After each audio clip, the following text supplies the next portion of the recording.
Hi guys, welcome back to the very last Friday of Fall Food Friday. Can you believe that? This has gone by so quick, at least it feels that way to me, but I always feel like fall time does. It just flies by. But we're still having some warmer weather here and I'm grateful for that. We don't want any snow and cold weather till we have to, right? So welcome back. I'm so glad to have you. If you're new here and you've never been here before, thank you for joining for at least this video. Think about subscribing if you haven't, I'd love that. I just want to say a big thanks to Fallon on Moss Family TV for hosting this for many years now, and I've participated, I think, since the very first one. So for this time around, I did 2 yummy desserts. Be sure and check those out. I'll have them below, and a dip that was amazing. And so today I have what I think is a pretty unique pasta dish, and it kind of has, in my opinion, a surprise ingredient. Let me tell you, we loved this. James loved it. I loved it. It was so good. So stay tuned and watch this video. Add this one to your recipe collection. Make this as a little treat for your family and friends. They might be intrigued and surprised at how really delicious this one was. So with all that said, let's jump into the video. Thank you so much for being here. Let's get started.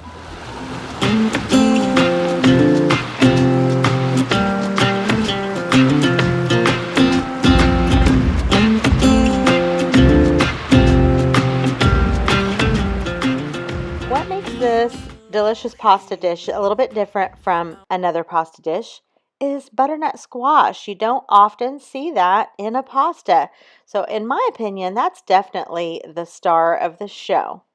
You're also going to need about a half a pound of Italian sausage, browned and drained, and you're going to need about 8 ounces of pasta.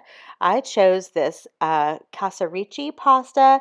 I would say using a smaller, maybe a shortcut type of pasta, a bow tie, something like that.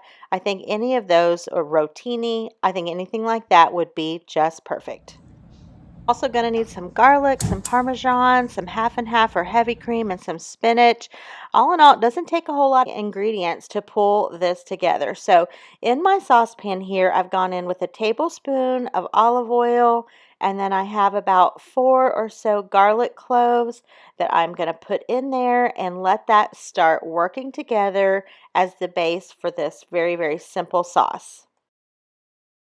After you've added your garlic to your oil, you're going to add in a couple big handfuls of spinach. The whole entire recipe, the amounts, everything will be below in the description box. Make sure and check that out.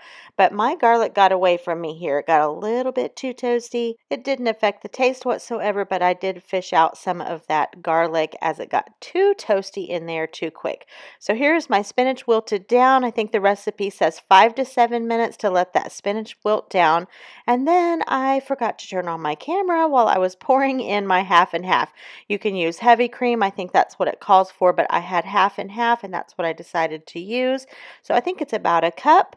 You pour that down in there, and then in comes Parmesan cheese. I believe it's about 1/3 a cup.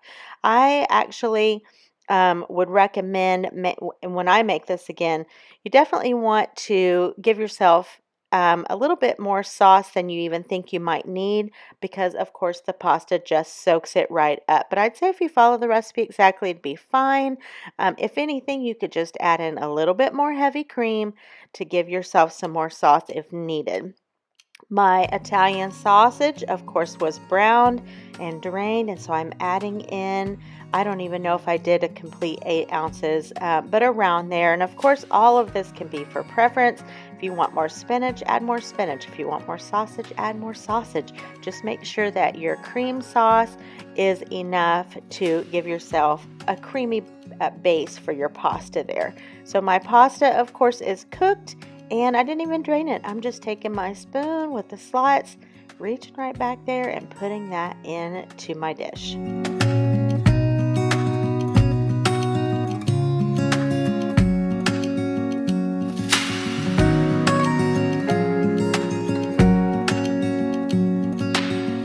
Fall Food Friday has been so much fun. I've really enjoyed the wide selection of videos that everyone has put up, all these wonderful recipes, and I've met some new friends, and that's a good thing. I'm just really thankful for it, and I can't believe it's already over.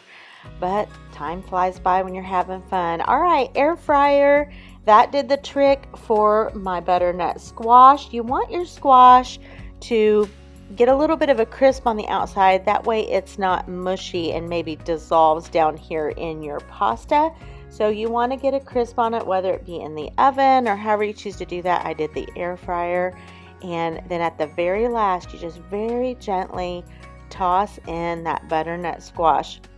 And let me just say, this was so good. My husband absolutely loved it. I loved it. The combo of these flavors is just a winner, and you may not think that ordinarily just looking at it. That's kind of what I was thinking. I'm like, I'm not quite sure, but we're going to give this a try. You guys, it is so good. Look how pretty this is. It just looks like fall in a pan. I, without a doubt, will be repeating this dish. We absolutely loved it. And here it is, a bowl full of goodness. Thank you again for watching, you guys. If you have not seen the other videos that I put up for Fall Food Friday, be sure and check those out. And I hope you have a wonderful weekend. Get out and enjoy this weather. And I will see you guys the next time.